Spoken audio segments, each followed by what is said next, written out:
Hello and welcome to the Middle School Mommer. If you are new to my channel, this is about both parenting insights, so both moms and dads tune in, but also just talking to the mom and where she's at during this stage of life, because this stage looks a lot different than previous stages of parenting.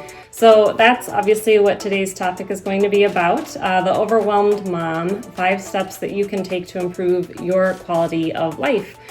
And I am sharing this because I sense it to be a very common theme for moms in the middle years of parenting. And I also sense, in regard to the overwhelm, for it to be pretty consistent with like the reasons why. Parenting issues with your child, marriage matters, increased career pressures, busier schedules, less time to get things done at home, definitely health issues, whether that's you or a family member, and then COVID-related issues still.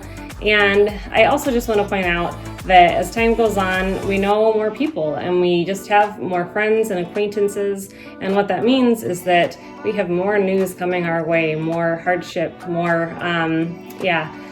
tough stuff to navigate. And so just the older we get, the more that comes at us, and we have to figure out how to handle all that. And it does affect us. If you're a woman, you're feeling the things, right? So I know I could name a few others, but those are the heavy hitters as far as the reasons for the overwhelm pretty consistently. So I recently found myself in a season where I was utterly overwhelmed and full of anxiety, and I literally was waking up every day with what is described as the pit in the stomach. Like I literally felt like there was a pit in my stomach, and it went on for quite a while. And so I took some time to just really process and talk things through with my husband and just kind of figure out what was it that was causing the problem. And I know that, so that's my first piece of advice for you, is to identify the issue. And it might sound so simple, but honestly, until you do, you're not going to really get anywhere as far as helping yourself. So for me, like I said, it took like 2 or 3 weeks for me to kind of observe like, oh man, I'm feeling this way about a certain matter that came into my life, or another issue would pop up and I'd be like, ooh, that just affected me. And so I kind of identified for me what it was I was really taking on everybody else's emotions in the family in regard to their health issues, and it was really weighing heavily on me. And in addition, my workload was really intense, and I was just being really unreasonable about it, like what my expectations were for myself. And then in addition, the full days of parenting, adding that on top of the workload, it just was all getting to be a little too much for me. So I guess I just want to wrap up that point. It starts with identifying what is it that is making me feel so anxious and overwhelmed. So secondly, seek out community. And this is coming if you've stayed with me for any amount of time. You are not alone. You are not alone. And I think that one of the biggest lies that middle school moms believe is that they're the only one. They're the only one that has a kid that's, on the outskirts of a clique or getting bad grades, or they're the only one with marriage issues, or they're the only one who is not exactly feeling joy during the stage of life as they go to school and then run an errand and then go to the event of the night for their child, and you wake up and you do it all over again.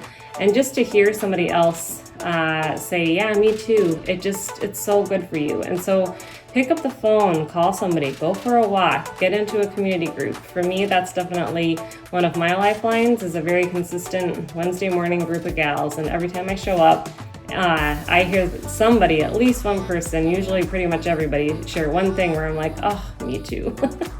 And so that's my next piece of advice. And along with that, I want to point out, because I feel like a lot of people don't really take this into account, but do you realize how much people scatter during the middle school years? Like that community really gets to be tough. During the toddler years, the play dates and that sort of thing are pretty common. Elementary school events are common. You're seeing parents. Middle school, like everybody kind of scatters, mostly because we're busy, but everybody just starts to get on their different schedules. And so there's not as much consistency with seeing people and having authentic conversations. So Next, I'm going to move on to this one might sound really simple, but just kind of trust me and try it. I think we've all probably by now heard of the philosophy that when there's a lot of clutter in your life, that if you have a hard time thinking straight, or it might affect you a little bit emotionally. And I'm a big believer in that. So like right now, my house looks like this, pretty picked up because I'm recording a YouTube video. But if you were to take a walk with me, you would see that area and the area upstairs and the area over there and behind me, and it is all driving me crazy. And so one thing that I tend to do that works really well during those times is if I'm having a really intense week or even season, I grab a laundry basket, I put the pile, whichever piles are bothering me, and now not mail, because then you forget to pay your bills, but lots of other piles that we walk by, like pay attention to if your anxiety is rising because you keep walking by that darn pile. And so I put it into a laundry basket, and then if that is even not enough, then I shove it into like a closet where I'm not going to see it. And I'm telling you, like some days I sit down at my desk with so much more clarity just because the counters are cleared, the floors are cleared, and it doesn't have to take that long. Now, if your house is a total like, whoa, I don't want to say disaster, but like if it's, if you've got a few things going on, take a day off of work. I'm actually on the verge of doing that because we've gotten rather behind on life. So that's just a simple tip. Kind of organize your life in a really simple way and buy a couple more laundry baskets. Okay, fourth, I love this one. I think it's my favorite one. Do the unconventional thing. So what is it that you need right now? Like, if you're physically exhausted, do you need a nap? If you work from home, take a nap. If you are in like an actual workplace, take a mental health day or whatever, but like there is so much to be said for like the physical aspect of getting a little bit of rest and what that can do for you. So another unconventional thing, skip something that you technically could go to, and that might even be a kid event. I actually just did that on Tuesday. I technically could have been at a performance, and I just couldn't get there. We had recently traveled. Like I said, I think I said that earlier, we had a couple of sick kids. Oh my goodness, I'm playing catch up from being gone. It just, we came home, so there's dirty laundry, there was a lot of homework to get caught up on, and I just could not bring myself to go to this event, and I technically could have, but I said no, and it was rather amazing. Now, not all the time, but you know what, moms, we're there for our children 99.9% of the time, so that 0.1%, just skip it and see how you feel.